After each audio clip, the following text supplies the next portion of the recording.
কিছুদিন আগেই অরিজিৎ সিং বিদেশের বুকে লাইভ কনসার্ট করতে যান এবং সেখানে দর্শকদের মধ্যে থেকে একটি রিকোয়েস্ট আছে আর কবে গানটি করার জন্য, কারণ সেখানে অনেক বাঙালিও ছিল।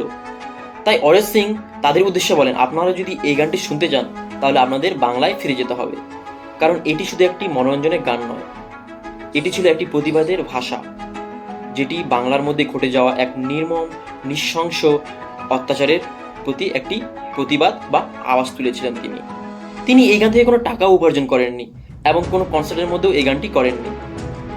তাই অরিজিৎ সিং সরাসরি দর্শকদের না করে দেয় এই গানটি তিনি করতে পারবেন না। এর জন্যই হয়তো অরিজিৎ সিং এত গ্রেট বা মহান আমাদের কাছে। Love you Arijit Singh. কারণ আমরা দেখেছি বাংলায় যখন নির্মম অত্যাচার চলছিল এবং একটি অরাজকতা সৃষ্টি ছিল, কেউ প্রতিবাদের ভাষা হারিয়ে ফেলেছিল এবং কেউ প্রতিবাদের ভাষার আওয়াজ তুলতে পারছিল না, তখন তিনি গানের মাধ্যমে প্রতিবাদের রূপটি তুলে ধরে। তাই তিনি দর্শকদের মধ্যে এই প্রশ্নটি ছুড়ে দেয়, আপনারা যদি এই গানটি শুনতে চান বাংলায় ফিরে যান, সেখানে সাধারণ মানুষদের সাথে হাঁটুন এবং প্রতিবাদে যোগ দিন।